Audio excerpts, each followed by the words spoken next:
सर्वधर्मान् परित्यज्य मामेकं शरणं व्रज अहं त्वां सर्वपापेभ्यो मोक्षयिष्यामि मा शुचः।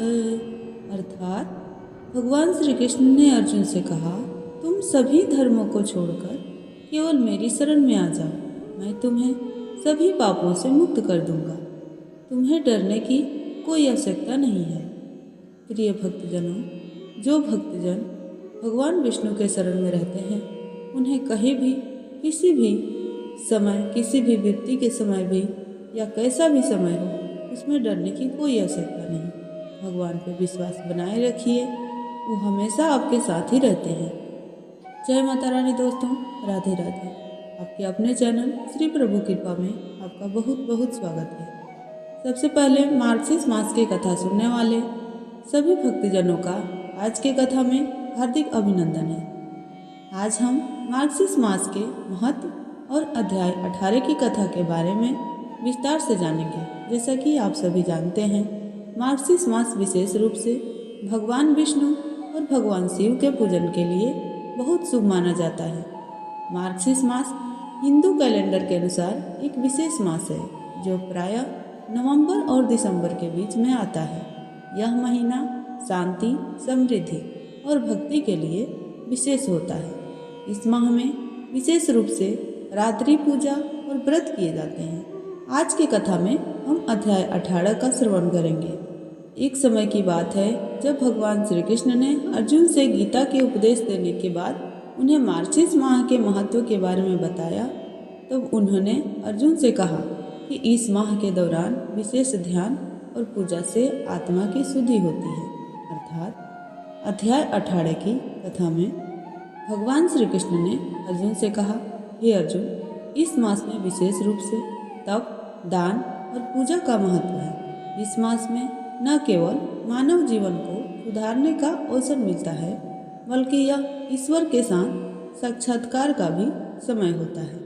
मार्गशीर्ष मास में भगवान विष्णु और भगवान शिव पूजा करने से पुण्य की प्राप्ति होती है। विशेष रूप से पंचामृत का स्नान और व्रत का आयोजन इस माह के दौरान किया जाता है। भगवान विष्णु ने इस कथा में अर्जुन से कहा कि इस माह में नदियों, घाटों और तीर्थों पर स्नान करने से पुण्य और मोक्ष की प्राप्ति होती है।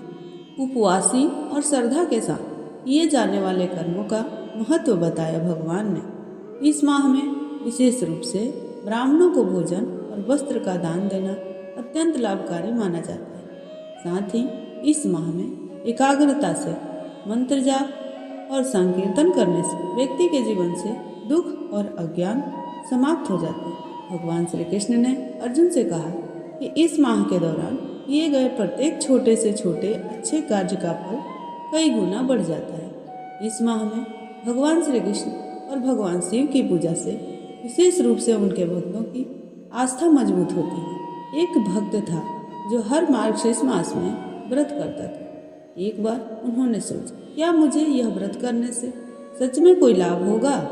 तभी भगवान शिव उनके सामने प्रकट हुए और कहा, जो व्रत तुम इस समय कर रहे हो, वह तुम्हारे अगले जन्म में भी तुम्हारी राह को रोशन करे।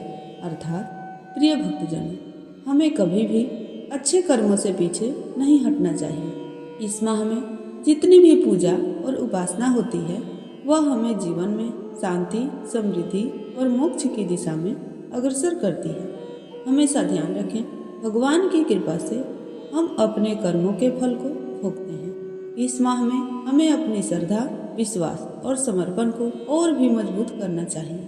आइए हम सभी मार्गशीर्ष मास को भगवान श्री कृष्ण और शिव के आशीर्वाद से भरपूर बनाएं। प्रिय भक्तजनों, आइए अब हम भगवान श्री कृष्ण की बाल लीला की कुछ रोचक और अद्भुत कहानियों का श्रवण करते हैं, जो न केवल हमें हंसी और आनंद देती है, बल्कि जीवन के महत्वपूर्ण संदेश भी सिखाती है। भगवान श्री कृष्ण की बाल लीला का हर पक्ष अद्वितीय है और उन्होंने बचपन में ही कई चमत्कार किए, जो आज भी हमारे दिलों में जीवित है।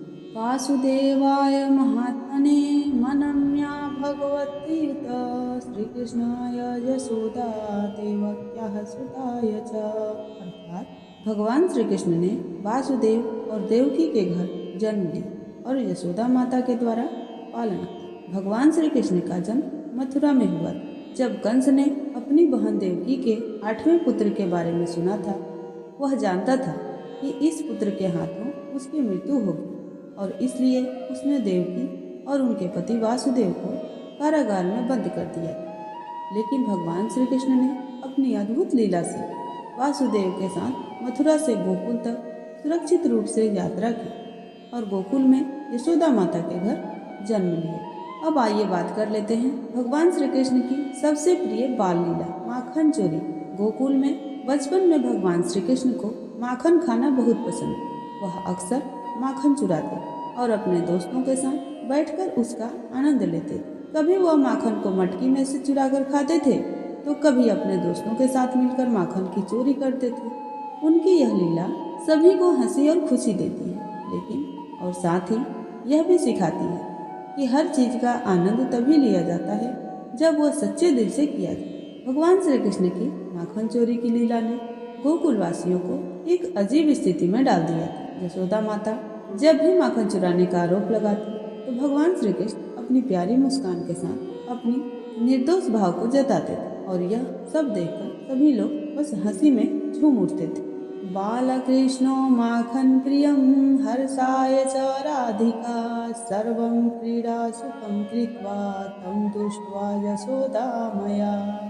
अर्थात भगवान श्री कृष्ण अपनी क्रीड़ा और माखन चोरी से सभी को आनंदित करते थे। यशोदा माता भी उनके मासूम चेहरे को देखकर किसी भी प्रकार के गुस्से को भूल जाती थी। अब आइए एक और अद्भुत बाल लीला सुनते हैं भगवान श्री कृष्ण। जब भगवान श्री कृष्ण ने गोवर्धन पर्वत को अपने छोटी उंगली पर उठा लिया। प्रिय भक्तजनों, भगवान श्री कृष्ण के हर कथा में बड़ा ही आनंद आता है और उनकी सभी कथाएं बहुत ही प्यारी होती हैं। तो यदि आप अभी तक चैनल पर नए हैं तो प्लीज चैनल को सब्सक्राइब कर लीजिए और वीडियो को लाइक जरूर कीजिए और कमेंट में राधे राधे तो जरूर ही लिखिएगा। आइए कथा का श्रवण करते हैं। भगवान श्री कृष्ण ने गोवर्धन पर्वत को अपनी छोटी उंगली पर उठा लिया। यह घटना उस समय की है जब इंद्रदेव ने गोकुल वासियों को मूसलधार बारिश से पीड़ित किया। जब गोकुल वासियों ने इंद्रदेव की पूजा बंद कर दी थी तो उन्होंने गुस्से में आकर मूसलधार बारिश शुरू कर दी। इस संकट से बचाने के लिए भगवान श्री कृष्ण ने गोवर्धन पर्वत को अपनी छोटी उंगली पर उठाकर सबको उसके नीचे सुरक्षित किया। गोवर्धनं प्रसीदतां वर्षा करुणां विचेत्य रुदन्ति सर्वे शरणं गतः।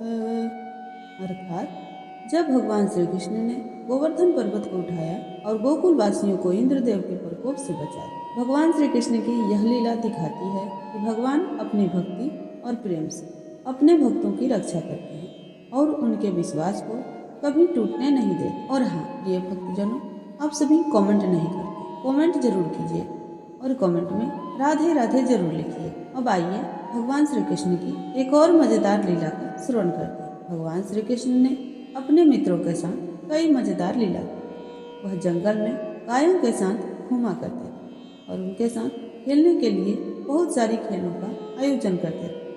उन्होंने अपने दोस्तों को न केवल खेल में भागीदारी दी बल्कि उन्हें जीवन के महत्वपूर्ण पाठ भी सिखाए।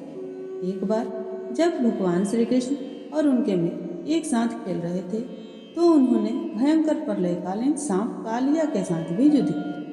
वह सांप यमुना नदी के पानी को विषाक्त बना रहा था और श्री कृष्ण ने उसे नृत्य करवाकर उसे नष्ट कर दिया। कालियं दारयित्वा यमुना जलध्वंसकृत्य तं साक्षात् कृष्णो बभूव नर्तकं गिरिनंदनम्। अर्थात भगवान श्री कृष्ण ने कालिया नाग का दमन किया और उसे नृत्य के लिए मजबूर किया और उसके फन पे स्वयं नृत्य किए और उसको नथ दिया। भगवान श्री कृष्ण की बाल लीला की कहानियाँ न केवल मनोरंजन का कारण है बल्कि जीवन के सच्चे शिक्षा भी देती है। हमें उनसे यह सीखने को मिलता है कि जीवन में कठिनाइयों का सामना हंसी मजाक और सरलता से किया जा सकता है। भगवान श्री कृष्ण की लीला को समझकर हम भी अपने जीवन को सरल, खुशहाल और शांतिपूर्ण बना सकते हैं। प्रिय भक्तजनों, अगर आपको भगवान श्री कृष्ण की बाल लीला की यह कथा पसंद आई हो तो कृपया इसे लाइक करें और चैनल पे यदि नए हैं तो प्लीज़ चैनल को सब्सक्राइब करें, जिससे कि अपलोड किया हुआ वीडियो आपके पास सही समय पे पहुंच जाए। और हाँ दोस्तों, आप लोग कमेंट नहीं करते हैं, कमेंट जरूर कीजिए। कमेंट बॉक्स में राधे राधे जरूर लिखिए, क्योंकि यही एकमात्र जरिया है जिससे मुझे यह पता चलता है कि आपको यह वीडियो अच्छी लगती है और आपके लिए यह वीडियो उपयोगी है। तो कमेंट जरूर कीजिएगा और वीडियो पसंद आए तो लाइक तो जरूर ही कीजिएगा और अपने फैमिली फ्रेंड्स के साथ ज़्यादा से ज़्यादा शेयर कीजिए। तो मिलती हूँ एक नए वीडियो के साथ, तब तक के लिए जय श्री राम, जय श्री कृष्णा, जय श्री हरि।